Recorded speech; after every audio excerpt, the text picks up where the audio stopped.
So we are assembled here at this sacred place, Kanchipuram. It's already been explained to you what is the significance of this holy place. When we go to a holy place, we should hear about its glories. That's called the Tirtha Mahatmyam. And according to our development in spiritual consciousness, that much we can appreciate what is the value of a holy place. As you know, the Lord, the Perumal here, is known as Varadaraja. Sorry, Varadaraja. Varadaraja. So people come here for varam, for getting some benediction.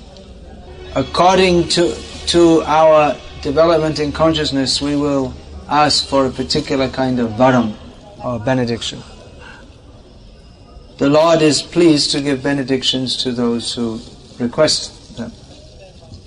But what is that benediction that we should request from Him?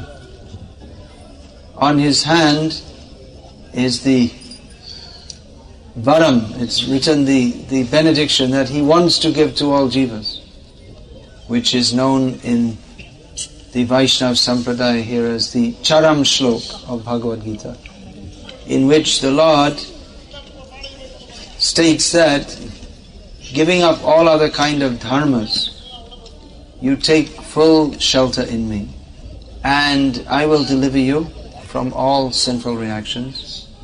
Do not fear. Ma shuchaha.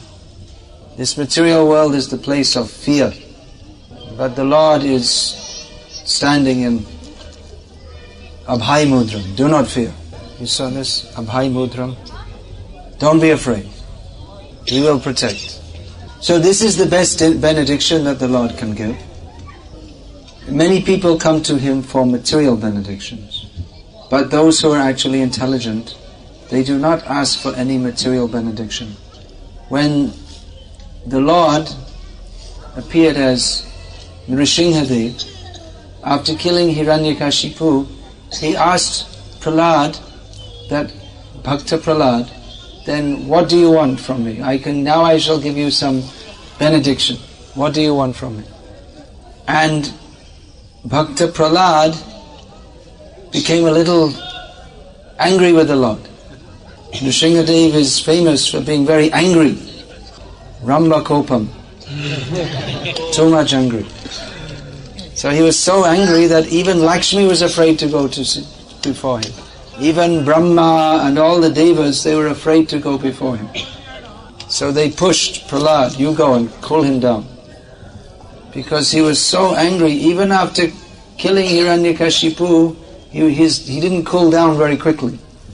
Who has been to Simhachalam in the north of Andhra Pradesh? Who's been there? No, Hobalam is in south. Simhachalam is the temple of Lakshmi Varaha Narasimha Swami.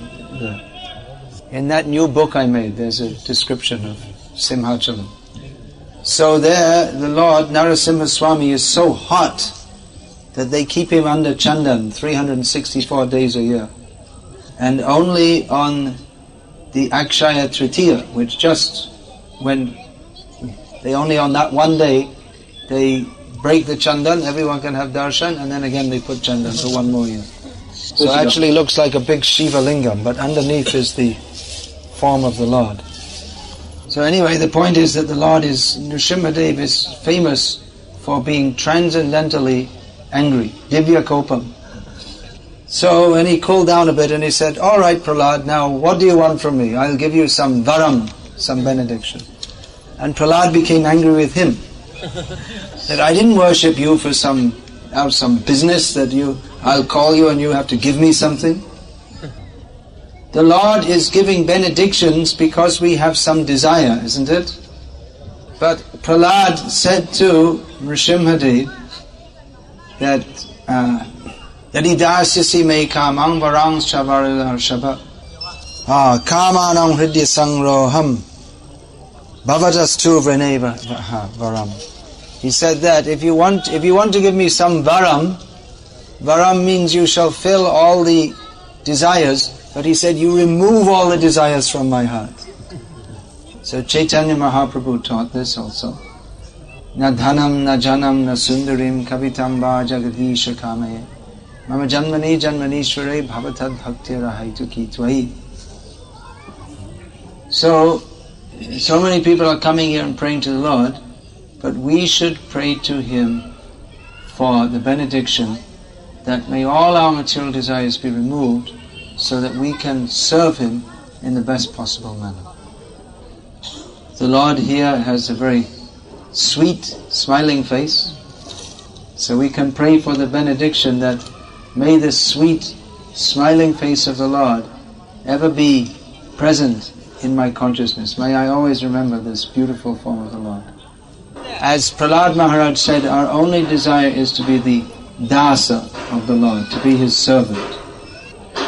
So, another word for dasa that's very popular among the Tamil Vaishnavas is kinkaram. Kinkaram. Kinkar. So kinkara means personal servant, to do some personal service for the Lord. They very kindly gave us the opportunity to fan Lakshmi Devi, Sri. This is called kainkarya, personal service.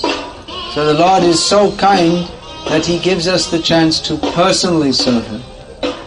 There are unlimited jivas, but the Lord is so kind, He gives us every single jiva the opportunity to personally serve Him. When we first came, because they'll offer some benediction, the priests will offer some benediction on behalf of the Lord by saying some prayers. So they will ask, what is our gotram? So some of us are in gotra, some of us are not, especially those from the Western countries. We're not in any gotra. We're in, what's the word, Chandala. There's not any gotra. But we're all Achyuta gotra. That means that we stopped thinking that we're in any material gotra. Gotra means family line or dynasties. So everyone identifies with their material situation. But when one identifies that I am the servant of Krishna, then he is accepted into the Achyuta gotra. Now from the materialistic consideration, the Achyuta gotram, that is considered, well, that's for very low class people who don't have any gotra, and they just say, well, we're Achyuta gotra. But actually this Achyuta gotra, that is beyond all mundane gotras. Who's in which gotra? Which body is your gotra in? Who can say? Someone like to say? Huh? Gautam gotra. Gautam is very famous one. Agastya, Vishwamitra. Huh? Bringi Maharishi. Then there's what's the name of that one who's given Apastamba. So there are various gotras. But these are all Chuta gotra. That means Chuta means that which gets broken. So one may be in a very good gotra in this life, but if he doesn't come to the Achyuta gotra, then he'll fall down into some other species of life. So Achyuta means he who is never subject, he who never falls down, who is never subject to Maya, who is not subject to the three modes of material nature, Sattva, Raja, Tama. So actually the position of a Vaishnava is above all others because that is a completely spiritual position. Now that doesn't mean that someone should think, now I've taken Vaishnava Diksha and now I think I'm better than everyone and become very proud. Chaitanya Mahaprabhu taught that Vaishnava's principal symptom is his humility. Junadapi sunichena tarorapi sahishnuna amanina amanadena kirtaniya sadaha. We cannot be servants of the Lord unless we are humble. The mentality of a of an asura described in Bhagavad Gita is to be very proud. Which word did you use? Garva. Garva. Yeah. In Bhagavad Gita, Lord Krishna says, Dambho, Darpo, Vimanascha, Krodha, Parusham, Evacha, Ajnana Chabhijatasya, Partha Sampadam Asurim. So he uses these words, Dambha. This has a Tamil equivalent.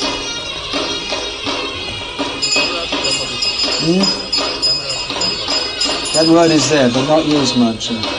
Dambha, Darpa, Abhiman. So these are words which means pride, arrogance, and Abhimanam, that's the Krodha. Parusha means harsh speech.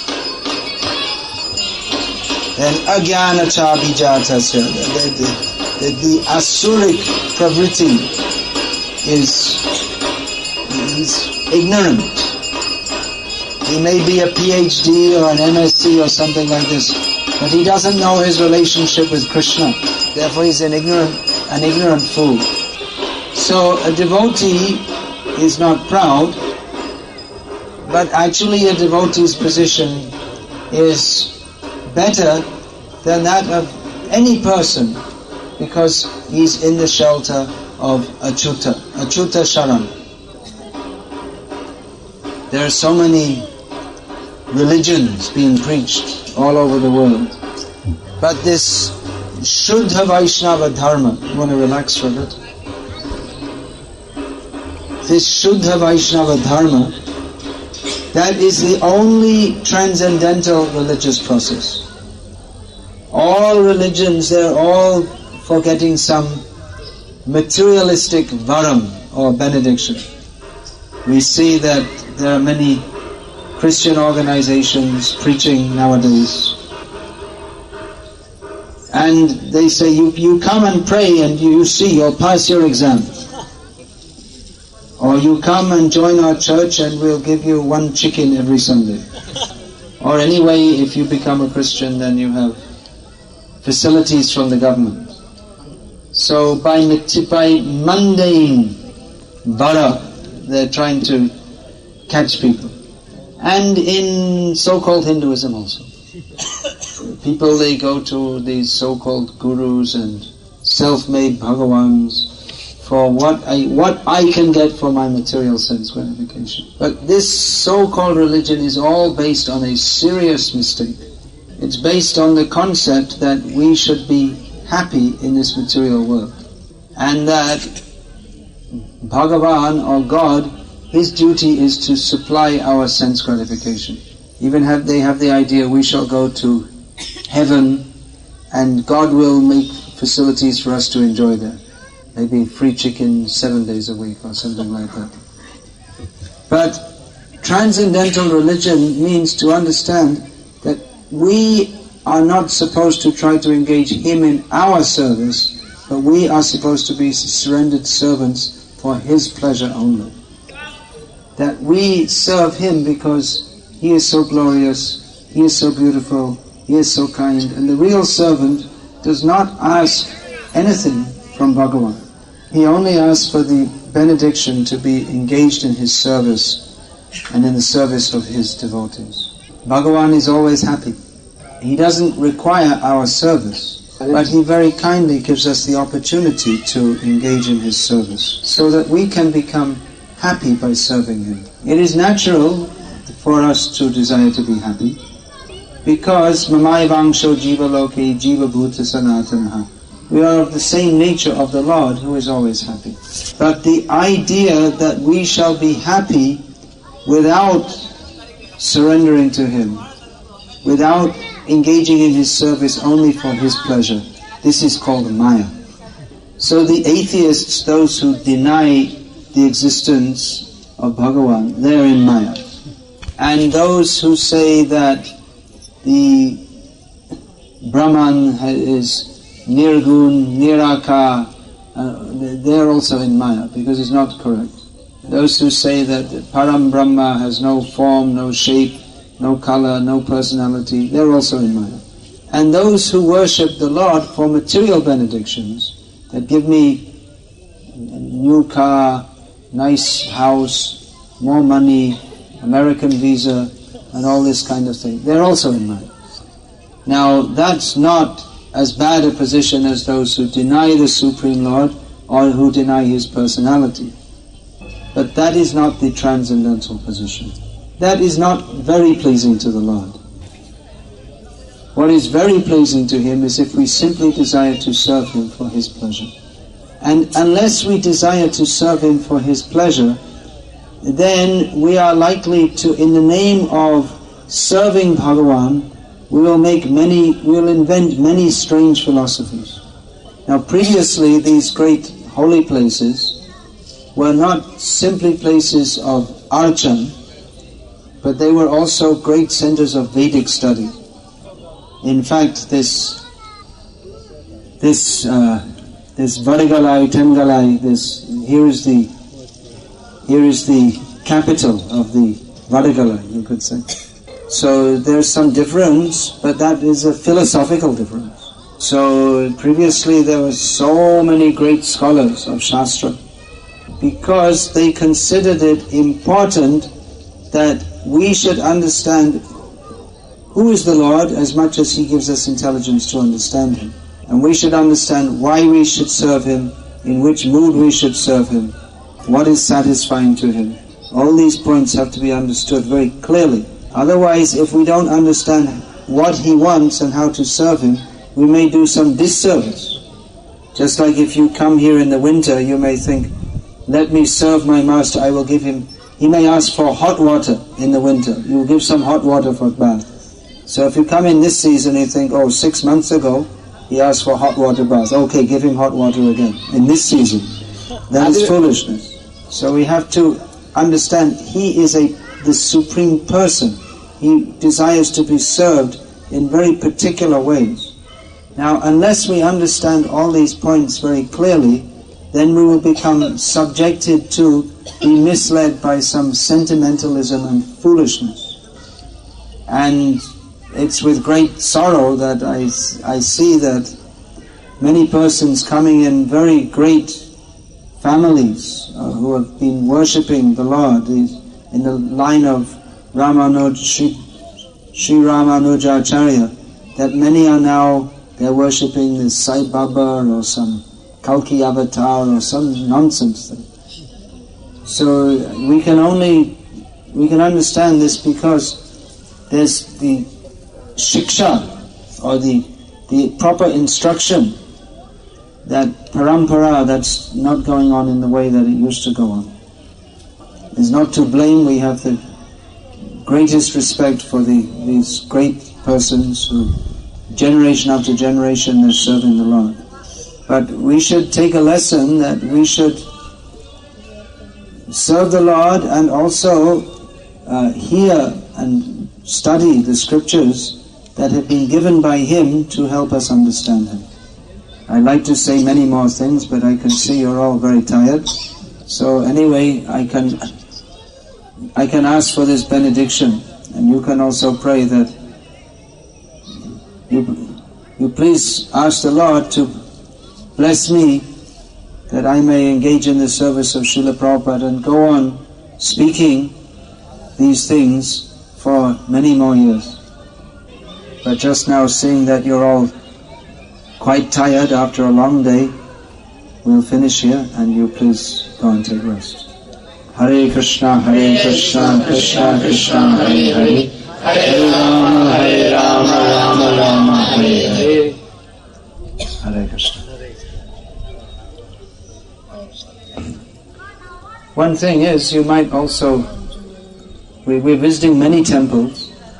ஒரு விஷயம், நம்ம பல கோயில்களுக்கு போயிட்டு இருக்கிறோம் இப்ப. But it's a good, you can't give, big donation in every temple, but it's nice to give some little something, even if it's 1 or 2 rupees or something on the plate. Those who are grihastas earning money. நம்ம பல கோயில்களுக்கு போயிட்டு இருக்கோம். எல்லா கோயில்களையும் உங்களால பெரிய அளவுல நன்கொடை கொடுக்க முடியாட்டி கூட உங்களால முடிஞ்ச நன்கொடைய நீங்க அங்க தட்டுல நீங்க கொடுத்தீங்க அப்படின்னா அது உதவியா இருக்கும்னு நான் சொல்றோம். யாரெல்லாம் கிரகஸ்தலா பணம் சம்பாதிக்கிறீங்களோ அவங்களாம் இதுல ஈடுபடணும். Hare Krishna. Any question? ஏதாவது கேள்விகள் இருந்தா? No question. You're all fully convinced. நீங்க எல்லாரும் முழுக்க ஏத்துக்கிறீங்க. All right. So what should we ask from the Lord? Now you've come here, He's ready to give. இப்ப நீங்க எல்லாரும் இங்க வந்துட்டீங்க, அவர் உங்களுக்கு வரம் கொடுக்கறது தயாரா இருக்கார். நீங்க என்ன கேட்க போறீங்க? To engage in His service. அவருடைய கைங்கர சேவையில எப்போ நம்ம ஈடுபடணும். In ISKCON. Always engage in Krishna. Always engage in Krishna's service. Smartavya satatam Vishnu. Never forget Krishna. Always think of Krishna. எப்பவுமே கிருஷ்ணரை நினைச்சிட்டு இருக்கணும். கிருஷ்ணரை எப்பவுமே மறக்க கூடாது. Manmana bhava madbhakto madhyaji mam namaskuru. Mame vaishasi satyam te pratijane priyosine. எப்பவுமே என்னைய நினைச்சுன்று என்னுடைய பக்தனாகு, உன்னுடைய நமஸ்காரங்களை எனக்கே தெரிவிப்பாக. இவ்வாறு நீ செஞ்ச அப்படின்னா நீ என்னைய வந்தடைவாய். Krishnarthe akila cheshta. Everything, all our endeavors should be for the satisfaction of Krishna. நம்மளுடைய எல்லா முயற்சிகளும் கிருஷ்ணரை திருப்திப்படுத்துறதுக்காகத்தான் இருக்கும். So we can pray like this. நம்ம இந்த மாதிரி பிரார்த்தனைகளை முன்வைக்கணும். Hare Krishna. Hare Krishna.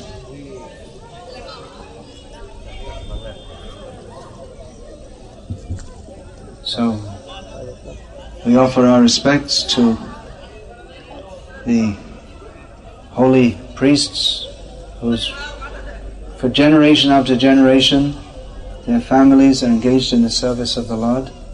இங்க பரம்பரையா தலைமுறையா பகவானுடைய கைங்கரியத்துல ஈடுபட்டிருக்கக்கூடிய பூஜாரிகள் அனைவருக்கும் நம்மளுடைய மரியாதை கலந்த வணக்கங்களை தெரிவிக்கிறோம். So they have very nicely welcomed us here. அவங்க இங்க ரொம்ப நல்ல விதமா நம்மள வரவேற்றிருக்காங்க. So we beg for they're engaged in the service of the Lord who is giving benediction, so we can ask them for their benediction that they can bless us with Krishna Bhakti. வரங்களை கொடுக்கக்கூடிய வரதராஜருடைய சேவையில அவங்க ஈடுபட்டிருக்கிறதுனால அவங்க கிட்டயும் நம்ம கேட்டு பகவானுடைய சேவையில நம்மளே ஈடுபடுத்த சொல்லி அவங்க கிட்டயும் நம்ம கேட்டுக்கலாம். Hare Krishna.